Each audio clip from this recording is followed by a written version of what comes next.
Dear students and dear friends, एक बार फिर स्वागत है अपने चैनल पॉलिटिकल साइंस एसवीएम में। मैं विकास। प्यारे साथियों, आज हम लोग मॉडल पेपर नंबर 5 को सॉल्व करने वाले हैं, जो कि पीजीटी पॉलिटिकल साइंस जो कि वर्ग 11-12 के लिए आप तैयारी कर रहे हैं उसके लिए बेहद महत्वपूर्ण है। और इस प्रैक्टिस सेट को पूर्णतः बीपीएससी के पैटर्न पर, सिलेबस पर तैयार किया गया है और उसी के डिफ़िकल्टी लेवल पर भी ये आधारित है। इसमें 5 ऑप्शंस वाले जो क्वेश्चन पेपर है उसी पर आधारित है, जिसमें 5 बहुवैकल्पिक प्रश्न हैं उसी पर, जो कि आपके एग्जाम की दृष्टि से बेहद महत्वपूर्ण है। आइए देखते हैं इसमें जो भी चैप्टर्स हैं, जो एनसीईआरटी के चैप्टर्स हैं और जहां से बीपीएससी प्रश्न पूछ रहा है या जो उसका लेवल है, जिस टॉपिक को ज़्यादा टच किया उसी पर आधारित है। वही डिफ़िकल्टी लेवल भी है एमए एंड बीए का। ठीक, तो आइए सॉल्व करते हैं बिना देर किए। और आगे बढ़ने से पहले आपसे रिक्वेस्ट है कि प्लीज़ आप चैनल को ज़रूर सब्सक्राइब करें, साथ ही वीडियो को लाइक भी करें और अपने दोस्तों में अधिक से अधिक शेयर भी करें। साथ ही अगर आपको पेड पीडीएफ की आवश्यकता है तो इस पर व्हाट्सएप कर सकते हैं, एकदम अंडर बजट है, अंडर पॉकेट है। चलिए पहला क्वेश्चन देखते हैं बिना देर किए हुए। और बता दें आपको, अगर आप किसी भी एग्ज़ाम को क्वालिफाई करना चाहते हैं तो उसके लिए बेहद ज़रूरी है कि प्रीवियस ईयर क्वेश्चन पेपर हैं उसको आप सॉल्व कीजिए। कम से कम दिन में 2 बार अवश्य सॉल्व करें। इससे ये पता चल जाता है कि जो प्रश्न पूछे जा रहे हैं वो कहाँ से पूछे जा रहे हैं और किसी टॉपिक से किस प्रकार के प्रश्न बन सकते हैं। दिमाग, आपका जो दिमाग है इस चीज़ को कैच करने का प्रयास करेगा। जब आप रोज़ क्वेश्चन पेपर को देखेंगे तो आपका दिमाग भी उसी स्तर से सोचेगा, उसी स्तर से पढ़ने की कोशिश करेगा और आपको अंदाज़ा लगता जाएगा कि किस टॉपिक से किस प्रकार के क्वेश्चन पूछे जा सकते हैं। क्या आपने वो पढ़ा, क्या आपने वो तैयार कर रखा है कि नहीं। ठीक, चलिए पहला क्वेश्चन देखते हैं। आमंड और वर्बा द्वारा वर्गीकृत राजनीतिक संस्कृति में निम्नलिखित में से क्या सम्मिलित नहीं है। यानी गैब्रियल आमंड और वर्बा के द्वारा जो राजनीतिक संस्कृति या पॉलिटिकल कल्चर का जो क्लासिफिकेशन किया गया उसमें क्या शामिल नहीं है। तो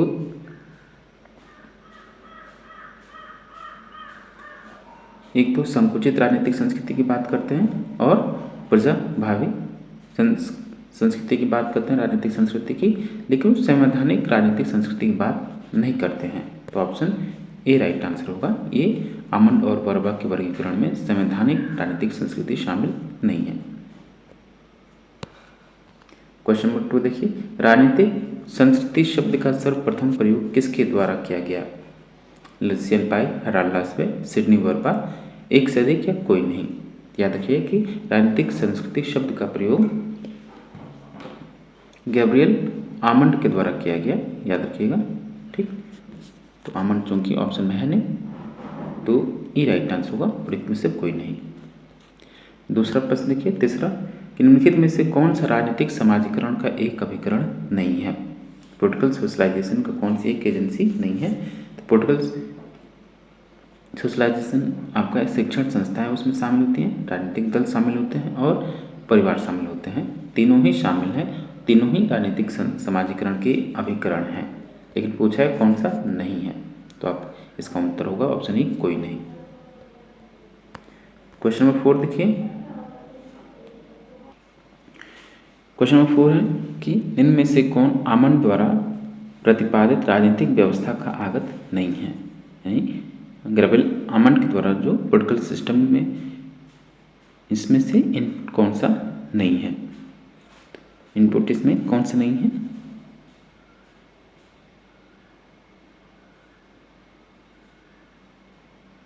हित समूहन, हित अभिमुखीकरण, ये उसके आपके इनपुट हैं, लेकिन जो नियम अधिनिर्णयन है ये आउटपुट है, ये इनपुट नहीं है। तो ये इसका आंसर नहीं होगा। तो ऑप्शन सी राइट आंसर होगा। क्वेश्चन नंबर 5 कि a system analysis of political life के लेखक कौन है। डेविड ईस्टन, लुसियन पाई या गैब्रियल आमंड। तो a system analysis of political life के लेखक डेविड ईस्टन है। ऑप्शन ए राइट आंसर होगा। क्वेश्चन नंबर 6, तुलनात्मक राजनीति विज्ञान के अध्ययन का व्यवस्थित प्रारंभ किस विद्वान को माना जाता है। यानी तुलनात्मक राजनीति का व्यवस्थित अध्ययन करने वाला जो विद्वान है वो कौन है। तो वह है आपकी अरस्तु। तुलनात्मक राजनीति का जनक इसी को कहा जाता है, क्योंकि इन्होंने ही सबसे पहले राजनीतिक विज्ञान में तुलनात्मक पद्धति का सर्वप्रथम प्रयोग किया, क्योंकि इन्होंने लगभग 158 देशों के संविधानों या सरकारों की व्यवस्थाओं का अध्ययन किया, तुलनात्मक रूप से अध्ययन किया। इस वजह से अरस्तु को तुलनात्मक राजनीति का पिता भी कहा जाता है। क्वेश्चन नंबर 7 कि निम्नलिखित में से कौन तुलनात्मक राजनीति के परंपरागत दृष्टिकोण की विशेषता है, यानी जो ट्रेडिशनल अप्रोच है उसकी, तुलनात्मक राजनीति की जो ट्रेडिशनल अप्रोच है उसकी कौन सी विशेषता है। तथ्यात्मक विश्लेषण को त्यागता है, बिल्कुल नहीं, बल्कि उसके साथ चिपका रहता है। तथ्य तथा मूल्यों को अलग करता है, बिल्कुल नहीं, ये आधुनिक राजनीतिक विज्ञान की या आधुनिक तुलनात्मक राजनीतिक विशेषता है, न कि परंपरागत। ऐतिहासिक रूप से तथ्यों मूल्यों को परस्पर संबंध करता है, ये सही होगा आपका ऑप्शन सी राइट आंसर होगा। जो तुलनात्मक राजनीति का जो परंपरागत दृष्टिकोण है वो मूल्य तथा तथ्यों को परस्पर साथ लेकर चलता है। क्वेश्चन नंबर 8 कि राजनीतिक विज्ञान की शाखा के रूप में तुलनात्मक राजनीति के विकास में निम्न में से किसने योगदान दिया। Harold Laski, Arthur Bentley, Graham Wallas या एक से अधिक या कोई नहीं। तो तुलनात्मक राजनीति के विकास में योगदान देने का श्रेय आर्थर बेंटले का है, ऑप्शन बी राइट आंसर होगा। क्वेश्चन नंबर 9 कि राजनीतिक व्यवस्था विश्लेषण के अंतर्गत निवेश निर्गत विश्लेषण का संबंध किससे है, यानी इनपुट आउटपुट जो एनालिसिस है वो किससे संबंधित है। अमंड और पावन, रॉबर्ट डहन, डेविड स्टन। तो इनपुट आउटपुट का जो रिलेशन है या निवेश निर्गत विश्लेषण का जो सिद्धांत किसने अपनाया है, डेविड स्टन ने, ऑप्शन सी राइट आंसर होगा। क्वेश्चन नंबर 10 निम्नलिखित में से किस प्रक्रिया में राजनीतिक दलों की विशेष भूमिका होती है। राजनीतिक समाजीकरण में, वर्ग संघर्ष का विस्तार या अभिजन वर्ग का विकास। तो राजनीतिक समाजीकरण में राजनीतिक दलों की विशेष भूमिका होती है, ऑप्शन ए राइट आंसर होगा। क्वेश्चन नंबर 11 देखिए कि 1927 में महाराष्ट्र में महाड़ आंदोलन का नेतृत्वकर्ता कौन था। 1927 महाड़ आंदोलन कब हुआ, 1927 में। महाड़ आंदोलन किस राज्य से संबंधित है, महाराष्ट्र राज्य से संबंधित है। तो 1927 में जो महाड़ आंदोलन का नेतृत्वकर्ता कौन थे, रामास्वामी नायकर थे, ऑप्शन ए राइट आंसर होगा। क्वेश्चन नंबर 12 निम्नलिखित में से कौन तुलनात्मक राजनीति की उपयुक्तता या महत्व है, यानी जो कंपैरेटिव पॉलिटिक्स है उसकी क्या इंपॉर्टेंस है।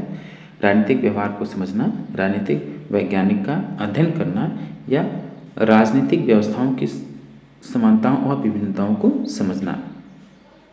तो इसका जो महत्व है कि राजनीतिक व्यवहार को समझना और राजनीतिक व्यवस्थाओं की समानताओं और विभिन्नताओं को समझना तुलनात्मक राजनीति की उपयुक्तता या महत्व है। तो इसका 2 आंसर होगा, इसलिए इसका डी आंसर होगा, उपयुक्त में से एक से अधिक।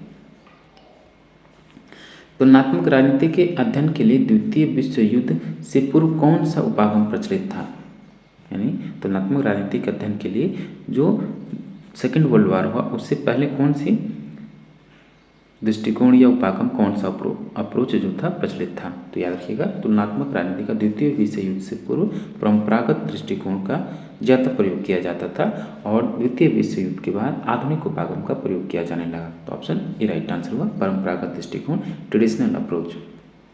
क्वेश्चन नंबर 14 निम्नलिखित में से किसका विधि के शासन से घनिष्ठ संबंध है, यानी रूल ऑफ लॉ से कौन संबंधित है। न्यायिक सर्वोच्चता, शक्तियों का पृथक्करण, लिखित संविधान या इनमें से कोई नहीं।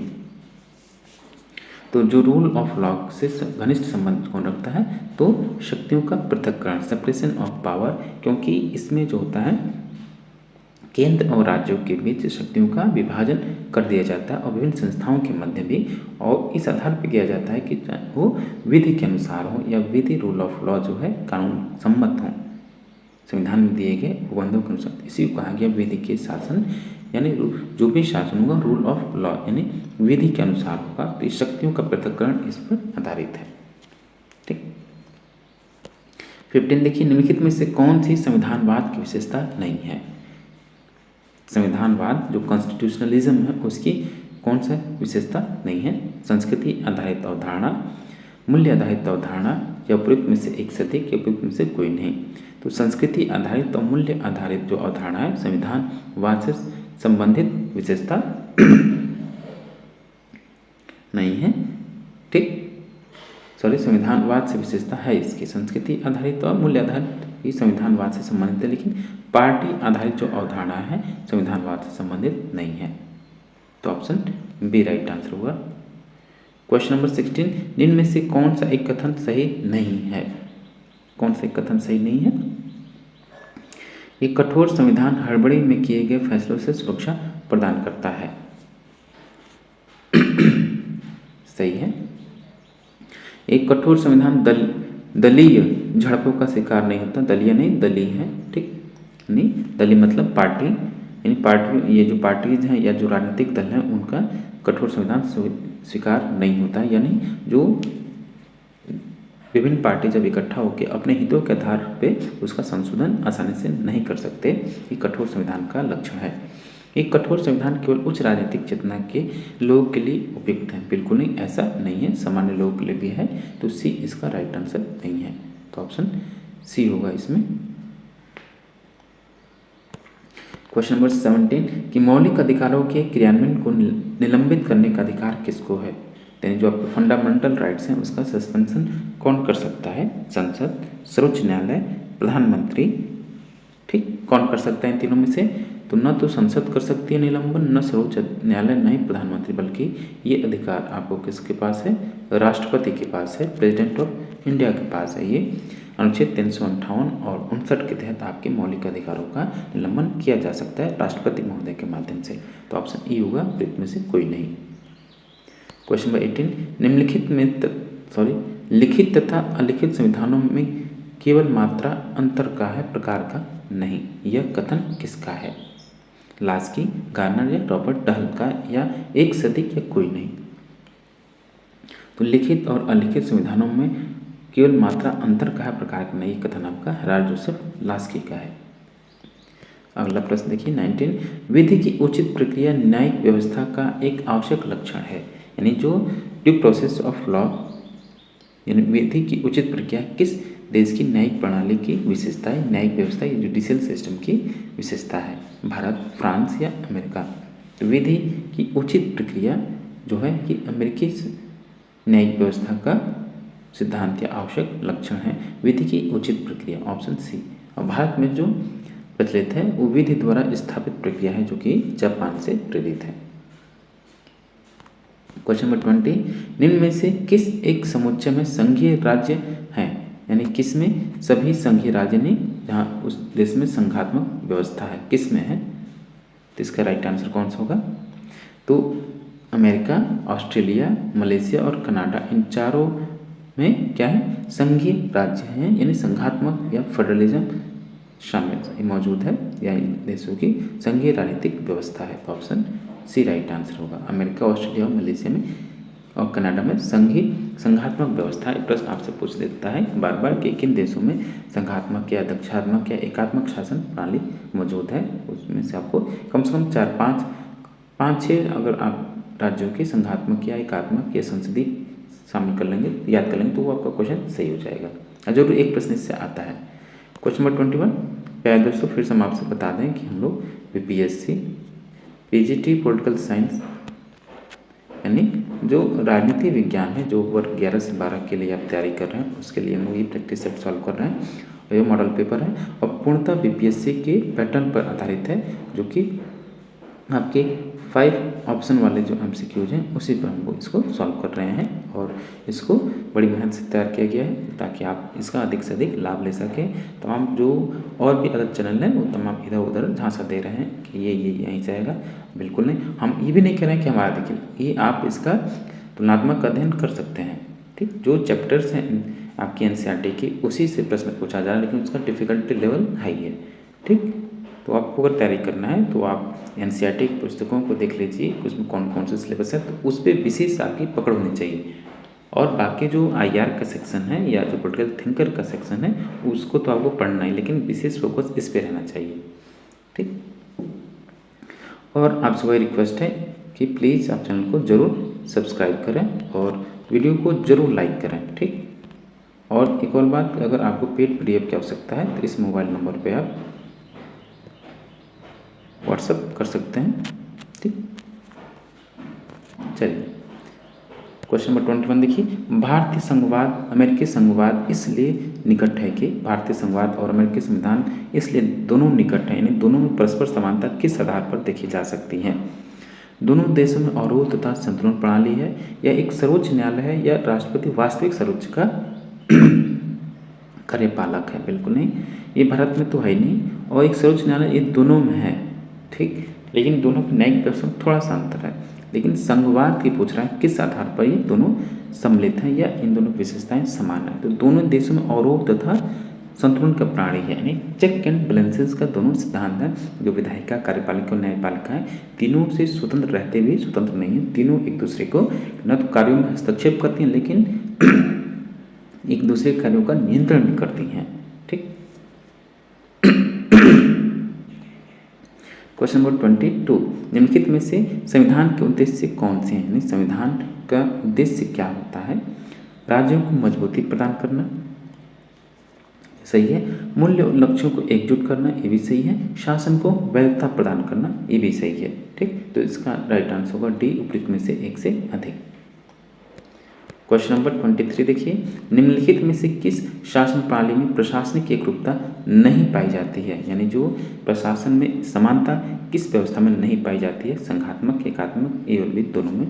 तो जो एकात्मक शासन व्यवस्था, उसमें जो प्रशासनिक व्यवस्था है उसमें एकरूपता पाई जाती है।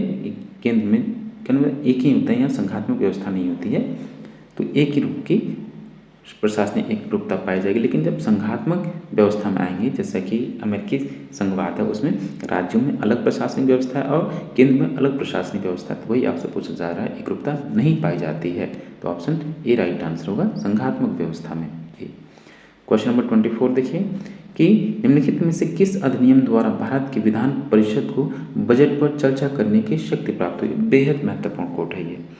ठीक, कि किस अधिनियम के द्वारा भारत में विधान परिषद को बजट पर चर्चा करने की शक्ति प्राप्त हुई? बेहद महत्वपूर्ण क्वेश्चन है, बार बार आता है। ठीक,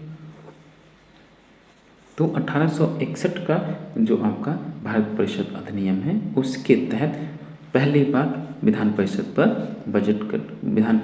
को बजट पर चर्चा करने की शक्ति प्राप्त हुई। तो option number A right answer होगा।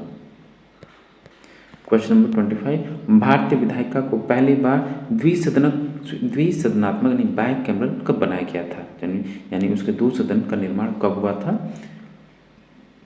भारत परिषद अधिनियम 1909, भारत सरकार अधिनियम 1919 या भारत सरकार अधिनियम 1935? तो भारत सरकार अधिनियम 1919 के माध्यम से जो विधायिका है पहली बार उसको द्विसदनात्मक बनाया गया। तो ऑप्शन बी राइट आंसर होगा। नेक्स्ट क्वेश्चन है क्वेश्चन नंबर 26, निम्नलिखित में से किस अधिनियम के अंतर्गत केंद्रीय स्तर पर द्वैध शासन लागू किया गया? 1909 का अधिनियम, भारत सरकार अधिनियम 1919 या भारत सरकार अधिनियम 1935? बेहद महत्वपूर्ण क्वेश्चन है कि पहली बार केंद्र स्तर पर जो द्वैध शासन कब लागू किया गया? तो भारत शासन अधिनियम 1935 के माध्यम से। सी राइट आंसर होगा। क्वेश्चन नंबर 27, निम्नलिखित में से किस अधिनियम में संवैधानिक निरंकुशता का सिद्धांत प्रस्तुत किया गया? संवैधानिक निरंकुशता का सिद्धांत प्रस्तुत किया गया किसके अधिनियम में? 1909, 1919, 1935 या उपयुक्त में से एक से अधिक या कोई नहीं?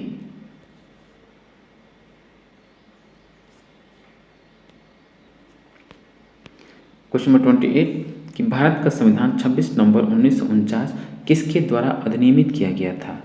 26 नवंबर 1949 को भारत का संविधान जो था किसके द्वारा अधिनियमित किया गया था? ये आपसे पूछ रहा है। इसके निर्माण, जब आप संविधान की प्रस्तावना को पढ़ेंगे लास्ट वाली, हम इस संविधान को इस दिनांक 26 नवंबर 1949 को अधिनियमित, अंगीकृत और आत्मार्पित करते हैं। किसके द्वारा?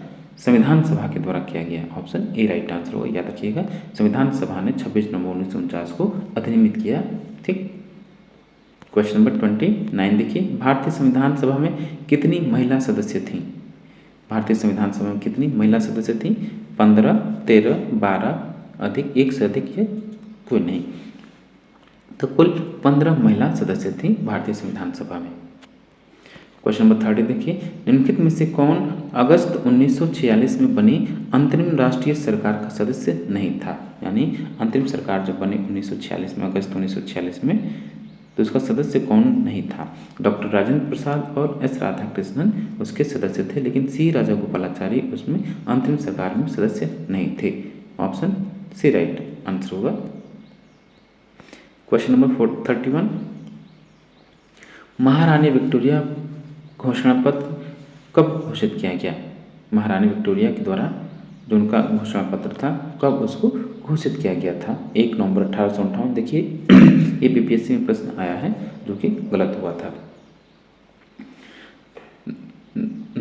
1 नवंबर 1858 को महारानी विक्टोरिया का घोषणा पत्र घोषित किया गया या उसको पढ़ा गया। ठीक, ऑप्शन ए राइट आंसर होगा। 1 नवंबर 1858 को विक्टोरिया का जो घोषणा पत्र था उसको यहाँ लागू किया गया या घोषणा की गई उसकी।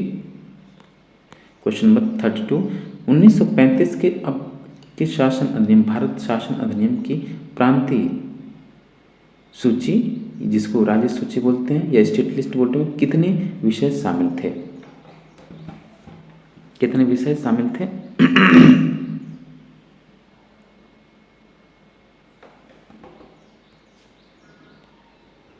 32, क्वेश्चन नंबर 32 का राइट आंसर होगा 54।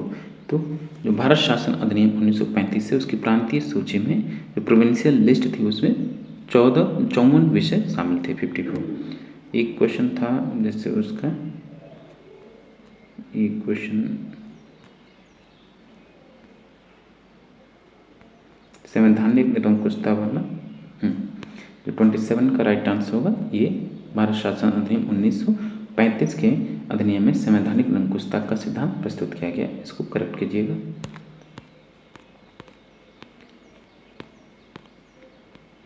क्वेश्चन नंबर 33 देखिए, 1935 के अधिनियम की क्या कमियां थीं? भारत शासन अधिनियम 1935 की क्या कमियां थीं? तो दोषपूर्ण संघीय प्रणाली, ये भी इसकी कमियां थी। प्रांतीय स्वायत्तता पर प्रतिबंध भी लगाया गया था।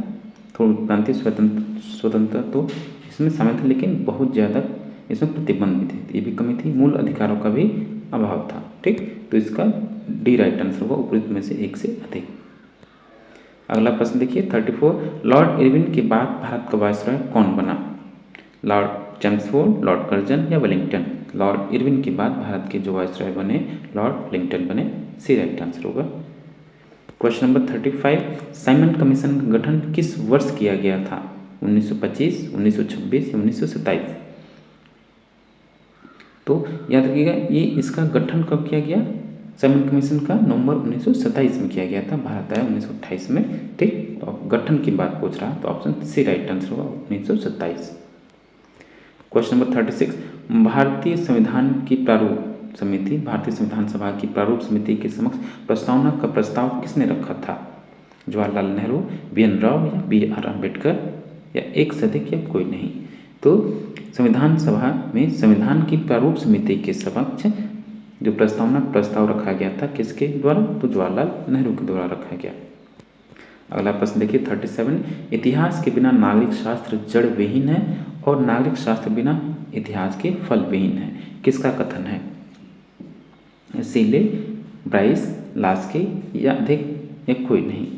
तो ये कथन आपका जॉन सीले का। Question number 38, cabinet mission Bharat कब आया? 20 अप्रैल 1945, 26 मार्च 1946, 24 मार्च 1946। देखिए ये भी टेट 2 का प्रश्न है कि कैबिनेट मिशन भारत कब आया? तो 24 मार्च 1946 को कैबिनेट मिशन भारत आया। क्वेश्चन नंबर 39, किस संविधान संशोधन के द्वारा मतदाता की आयु 21 वर्ष घटाकर 18 वर्ष कर दी गई?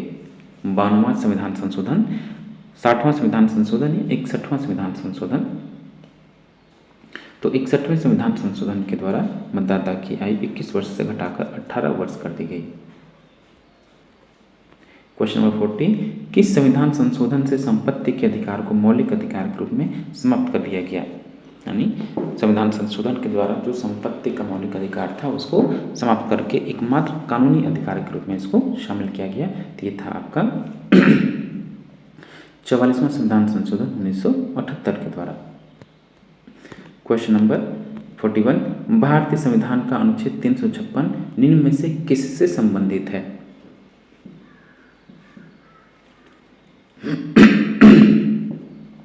तो राज्यों में संवैधानिक तंत्र के विफल हो जाने पर लगाए जाने वाले आपात से आपका जो 356 है ये संबंधित है कि राज्यों में संवैधानिक तंत्र विफल हो जाने पर लगाए जाने वाला जो आपात होता है जिसको आप राष्ट्रपति शासन बोलते हैं। ऑप्शन ए राइट आंसर होगा। क्वेश्चन नंबर 42, कि भारत के किसी भी राज्य में प्रथम महिला मुख्यमंत्री राज्य में बनी, यानी किस राज्य में, भारत के किसी भी राज्य में, कहने मतलब भारत में पहली प्रथम महिला मुख्यमंत्री कौन है, किस राज्य में बनी? बिहार, उत्तर प्रदेश या केरल?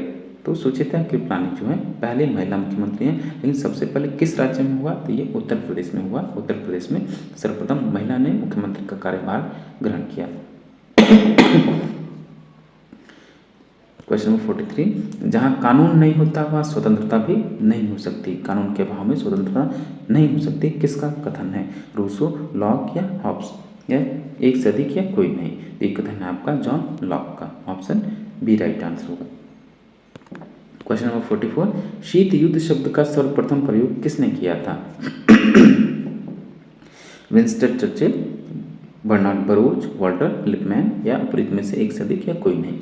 तो शीत युद्ध शब्द यानी कोल्ड वॉर का जो शब्द है उसका सर्वप्रथम प्रयोग करने वाले बर्नार्ड बरूच हैं। ऑप्शन बी राइट आंसर होगा। और याद रखिएगा पूछेगा इस शब्द को लोकप्रिय किसने बनाया, तो वॉल्टर लिपमैन ने इसको लोकप्रिय बनाया, लेकिन इस हिसाब से सर्वप्रथम प्रयोगकर्ता जो हैं इस शब्द के वो हैं बर्नार्ड बरूच। क्वेश्चन नंबर 45, संयुक्त राष्ट्र संघ के किस अंग को सामूहिक सुरक्षा कार्रवाई शुरू करने की शक्ति प्राप्त है? यानी जो सामूहिक सुरक्षा कलेक्टिव सिक्योरिटी का कंसेप्ट जो आया ये संयुक्त राष्ट्र संघ के कौन से अंग को ये प्राप्त है? तो ये है आपके जनरल असेंबली महासभा के प्राप्त। कब आया? जो कोरिया दक्षिण कोरिया के मध्य जो युद्ध हुआ उस समय से ये कंसेप्ट आया। क्वेश्चन नंबर नेक्स्ट 46, कि कौन अंतर्राष्ट्रीय संबंधों में वैचारिक संघर्ष का उदाहरण है? अरब इसराइल संघर्ष, भारत पाकिस्तान संघर्ष या संयुक्त राज्य अमेरिका या सोवियत संघर्ष? तो यूएसए और यूएसएसआर के बीच वैचारिक संघर्ष का उदाहरण मिलता है। एक जो लोकतंत्र का समर्थक था, एक साम्यवाद का समर्थक था। तो ऑप्शन सी राइट आंसर होगा। एक पूंजीवादी व्यवस्था का समर्थक तो एक साम्यवादी व्यवस्था का समर्थक। क्वेश्चन नंबर 47, मैस्लो का आवश्यकता सोपान सिद्धांत संबंधित ये भी बीपीएससी में प्रश्न पूछा जा चुका है। तो मैस्लो का आवश्यकता सोपान सिद्धांत किससे संबंधित है? अभिप्रेरणा, नेतृत्व या संगठन के सिद्धांत से संबंधित है। तो मैस्लो का आवश्यकता सोपान सिद्धांत मोटिवेशन यानी अभिप्रेरणा के सिद्धांत से संबंधित है। 48 देखिए कि लोक प्रशासन बहुरूपिया है तथा इसकी परिभाषा करना अत्यंत कठिन है। सरकार के बदलते हुए कार्यों के संदर्भ में इसे समझा जा सकता है। किसका कथन है ये? एंड्रयू वाइट, ग्लैडन या साइमन या एक से अधिक या कोई नहीं? तो लोक प्रशासन बहुरूपिया है कथन है आपका ग्लैडन महोदय का। अभी भी प्रश्न आ चुका है। ऑप्शन बी राइट आंसर होगा। क्वेश्चन नंबर 49, तार्किक वैधानिक सत्ता के समर्थक कौन है? लीगल रेशनल अथॉरिटी के समर्थक कौन है? MP Follett, Max Weber, Luther Gulick या एक से अधिक या कोई नहीं? तो तार्किक वैधानिक सत्ता के समर्थक आपके मैक्स वेबर हैं। 3 प्रकार के सत्ता की बात करता है, परंपरागत, करिश्माई और तार्किक वैधानिक सत्ता। ठीक। क्वेश्चन नंबर 50, कि शक्ति का स्वभाव है भ्रष्ट करना और अधिकाधिक शक्ति पूर्ण रूप से भ्रष्ट करती है। यानी शक्ति भ्रष्ट करती है, पूर्ण शक्ति पूर्ण रूप से भ्रष्ट करती है। किसका कथन है? जॉन स्टुअर्ट मिल, लेनिन या लॉर्ड एक्टन, एक से अधिक या कोई नहीं? तो ये कथन है आपका लॉर्ड एक्टन का। तो ऑप्शन सी राइट आंसर होगा। क्वेश्चन नंबर 51 देखिए कि निम्नलिखित में से कौन सा एक सत्ता के वर्गीकरण में उल्लेखित नहीं है? पारंपरिक सत्ता, करिश्माई सत्ता, वैधानिक सत्ता। देखिए जो अभी हम लोग चर्चा कर रहे थे इससे पहले वाले प्रश्न है कि मैक्स वेबर जो है 3 प्रकार की सत्ता की बात करते हैं। एक तो पारंपरिक, एक कृष्णमाई और वैधानिक और तार्किक सत्ता है। तीनों ही उनके वर्गीकरण में शामिल हैं, लेकिन तो इसलिए इसका आंसर होगा उपयुक्त में से कोई नहीं। ठीक, प्यारे दोस्तों, फिर से आपसे रिक्वेस्ट है कि प्लीज़ आप चैनल को ज़रूर सब्सक्राइब करें और साथ ही वीडियो को ज़रूर लाइक करें। ठीक, और अपने दोस्तों में अधिक से अधिक शेयर करें। और लगातार हम लोग आपकी तैयारी के लिए प्रयासरत हैं। बेहतर से बेहतर कंटेंट आपको अवेलेबल करा सके, इसमें हम लोग प्रयासरत हैं। और केवल आप पीजीटी के लिए नहीं, अगर आप यूपी पीजीटी की तैयारी कर रहे हैं या नेट एनटीए नेट की तैयारी कर रहे हैं तो उसके लिए भी बेहद महत्वपूर्ण है ऐसे प्रश्न। ठीक, राज्यसभा का अध्यक्ष अपना त्यागपत्र किसको देता है, किसको सौंप सकता है? यानी राज्यसभा का जो अध्यक्ष होता है अपना त्यागपत्र किसको सौंपता है? राष्ट्रपति, प्रधानमंत्री, लोकसभा का अध्यक्ष, उपयुक्त में से एक से अधिक या कोई नहीं। तो राज्यसभा का जो अध्यक्ष होता है अपना जो त्यागपत्र है वो किसको देगा? राज्यसभा के उपाध्यक्ष को देगा। इसलिए ये राइट आंसर होगा, उपयुक्त में से कोई नहीं। क्वेश्चन नंबर 53, उद्भव के विषय के साथ साथ राजनीतिक प्राधिकरण की प्रकृति पर प्राचीनतम या सबसे पहला सिद्धांत क्या कहलाता है? यानी राजनीति विज्ञान के उद्भव के विषय में, यानी राज्य की उत्पत्ति के सिद्धांत के विषय राजनीतिक जो प्राधिकरण की प्रकृति है या राज्य की उत्पत्ति का जो प्राचीनतम सिद्धांत है उसमें सबसे पहला सिद्धांत किसे हम कह सकते हैं? दैवी उत्पत्ति का सिद्धांत, राजत्व का सिद्धांत, विश्व राजनीतिक व्यवस्था सिद्धांत, एक से अधिक कोई नहीं। तो राज्य की उत्पत्ति के जो सबसे प्रथम सिद्धांत हम मान सकते हैं दैवी उत्पत्ति के सिद्धांत को। ऑप्शन ए राइट आंसर होगा।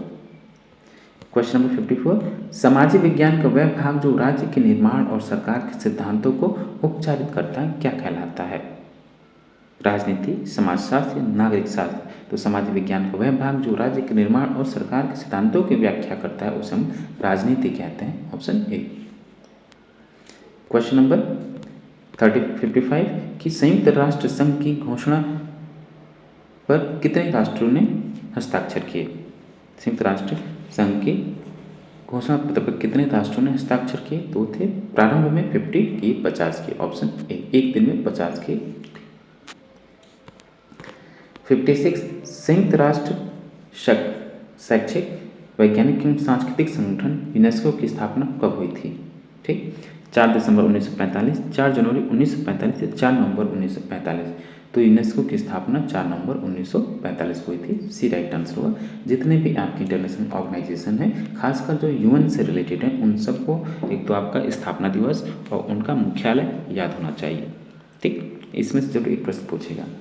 57 को देखिए, क्वेश्चन नंबर 57, किसी देश में तुलनात्मक राजनीति अध्ययन के लिए निम्नलिखित में से किसका अध्ययन किया जा सकता है? राजनीतिक दल, सेनाओं, संसद, उपयुक्त में से एक से अधिक है, उपयुक्त में से कोई नहीं। तो तुलनात्मक राजनीति के अंतर्गत राजनीतिक दलों का अध्ययन कर सकते हैं, संसद का भी अध्ययन कर सकते हैं। इसलिए डी राइट आंसर होगा, एक से अधिक।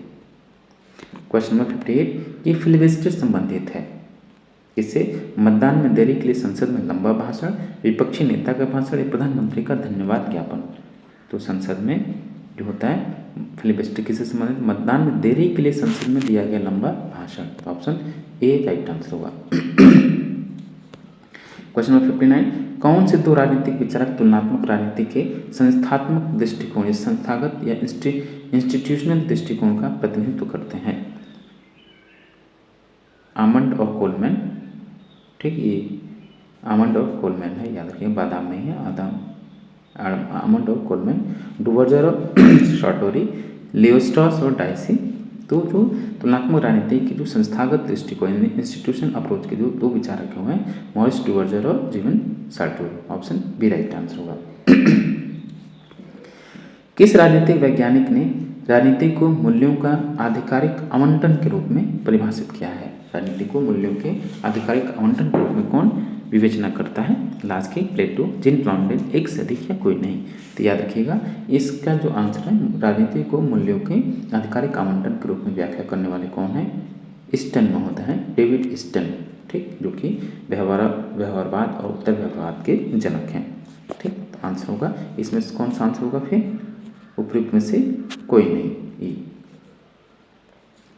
61 पहले दोस्तों फिर से एक बार हम आपको बताते हैं कि अगर आपको पेड PDF की आवश्यकता है, ठीक, तो आप ये मोबाइल नंबर है, इस पर आप व्हाट्सअप कर सकते हैं, बिल्कुल अंडर बजट है, और किसी प्रकार की कोई दिक्कत है तो भी आप बात कर सकते हैं।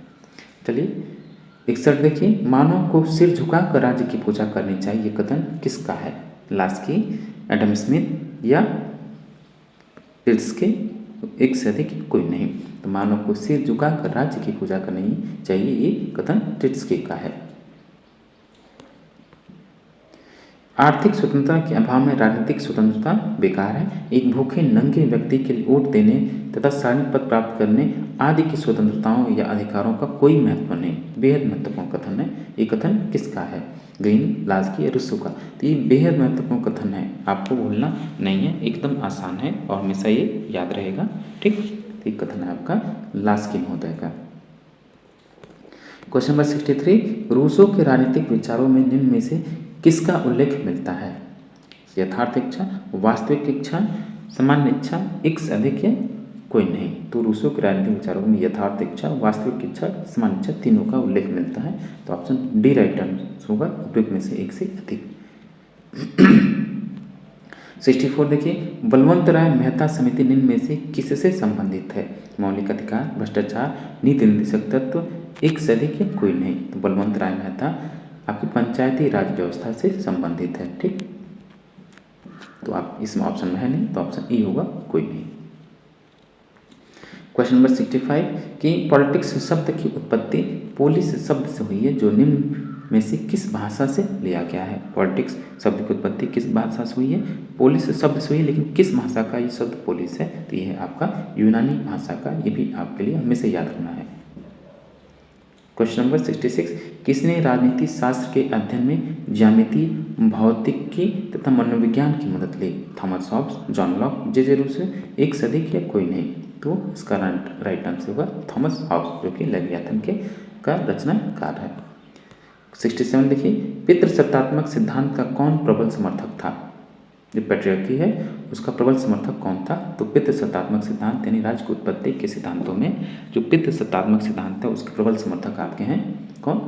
Sir Henry man. Option A right answer होगा। क्वेश्चन नंबर 68, मानव धर्मशास्त्र का प्रणेता कौन है? कौटिल्य, मनु, भीष्म, एक से अधिक या कोई नहीं। तो मानव धर्मशास्त्र के प्रणेता जो हैं आपके मनु हैं, जो कि मनुस्मृति के रचनाकार हैं और राज्य की उत्पत्ति में सप्तांग सिद्धांत के जनक हैं। रक्त संबंध समाज का निर्माण करता है और कालांतर में समाज राज्य को जन्म देता है, किसका कथन है? और प्रश्न आपका BPSC Tier 1 Tier 2 दोनों में आ चुका है, कितना महत्वपूर्ण है। तो रक्त संबंध समाज का निर्माण करता है और कालांतर में समाज राज्य को जन्म देता है, ये कथन किसका है? Garner, Laski, Bentham. किसी का नहीं है बल्कि किसका है? मैकाइवर का है, ठीक। ये कथन आपका मैकाइवर का है, इसलिए इसका आंसर होगा ई, उपयुक्त में से कोई नहीं। क्वेश्चन नंबर 70, निम्नलिखित में से कौन सा सुमेलित नहीं है? याद रखिएगा, कौन सा इनसे सही रूप में सुमेलित नहीं है? परंपरागत उदारवाद आवश्यक भलाई पर बल देता है, सही है। उदारवादी आदर्शवाद आवश्यक बुराई पर ध्यान ये करता है राज्य को, यानी जो ये है परंपरागत उदारवाद राज्य को आवश्यक भलाई के रूप में देखता है। उदारवादी आदर्शवाद आवश्यक बुराई के रूप में राज्य को देखता है और हेगलवादी आदर्शवाद नैतिकता व विधिकता की अभिव्यक्ति के रूप में राज्य को देखता है। सभी सुमेलित हैं, ए, बी और सी तीनों सुमेलित हैं, इसका राइट आंसर होगा कोई नहीं। आपसे पूछा सुमेलित नहीं है तो कोई नहीं। क्वेश्चन नंबर 71, भारतीय संविधान में तीनों सूचियों से संबंधित व्यवस्था निम्नलिखित में से कहाँ से ली गई है? USA के संविधान से, ऑस्ट्रेलिया के संविधान से या कनाडा के संविधान से? तो जो भारतीय संविधान में जो तीनों सूचियाँ हैं, संघ सूची, राज्य सूची, समवर्ती सूची, ये किसी देश के संविधान से नहीं ली गई हैं, बल्कि जो भारत शासन अधिनियम 1935 है उससे ये प्रेरित हैं। तो ऑप्शन ई राइट आंसर होगा, कोई नहीं। क्वेश्चन नंबर 72, केंद्र राज्य संबंध पर 1971 में राजमन्ना समिति किस राज्य के द्वारा गठित की गई थी? ये भी क्वेश्चन बेहद महत्वपूर्ण है। जो राज्य मन्नार समिति है, केंद्र राज्य संबंधों की व्याख्या के लिए इस समिति का निर्माण किया गया था, लेकिन याद रखिएगा केंद्र सरकार के द्वारा नहीं बल्कि राज्यों के द्वारा किया गया था। तो किस राज्य के द्वारा किया गया था?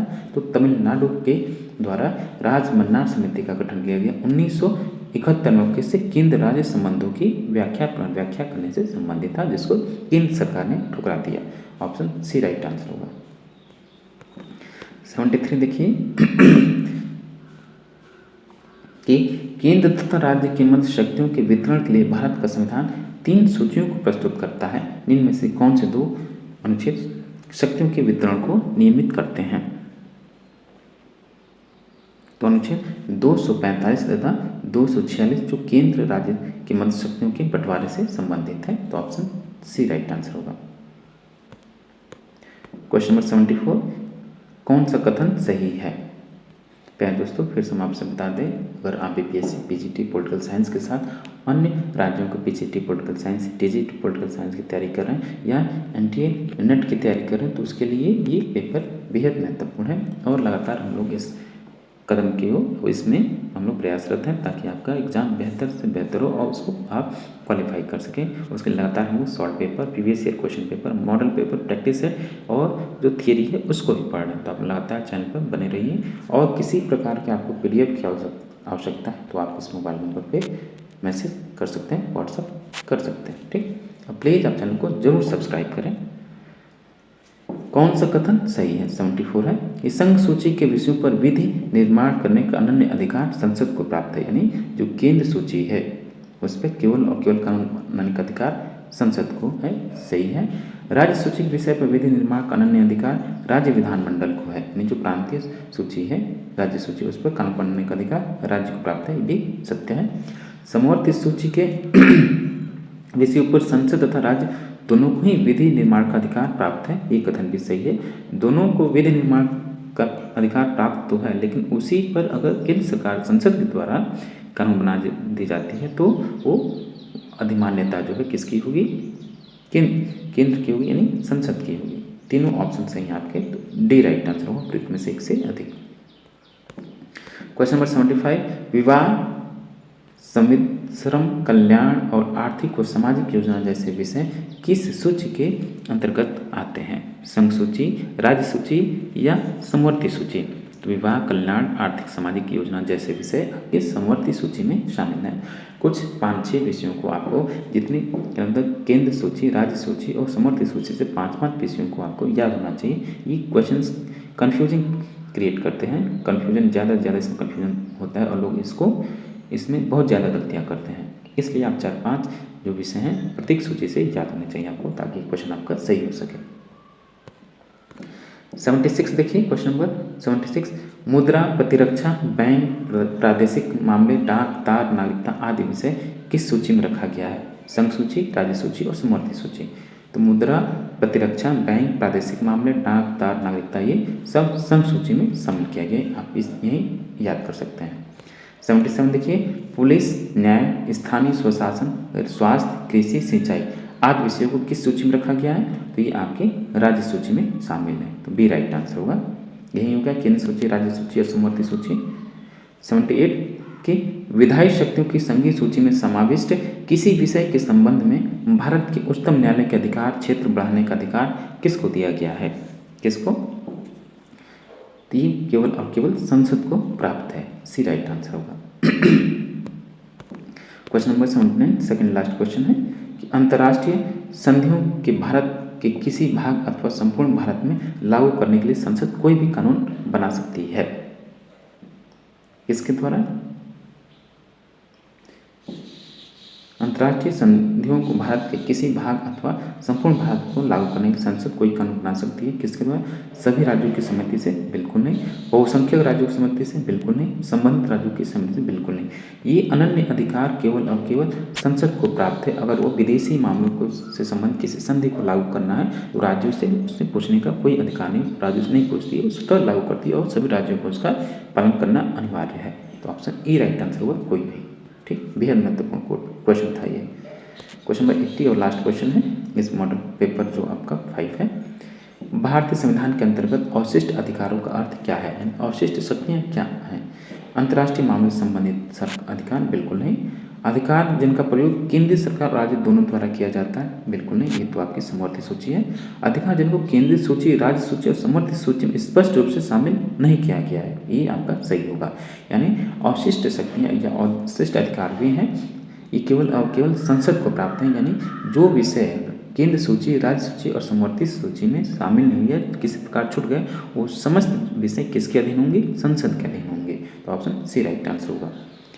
तो डियर स्टूडेंट्स, ये था आपका 5 ऑप्शन पर आधारित मॉडल पेपर नंबर 5, ठीक। मॉडल पेपर नंबर 5वां था जिसको हमने सॉल्व किया। इससे पहले हमने 4 मॉडल पेपर को सॉल्व कर लिया जो 5 प्रश्नों पर, 5 ऑप्शंस पर आधारित है, 5 विकल्पों पर आधारित। जैसे कि बीपीएससी वो आपसे प्रश्न पूछता है और ये आपके बीपीएससी का जो सिलेबस है उसी पर आधारित है, एनसीईआरटी पर बिल्कुल आधारित है।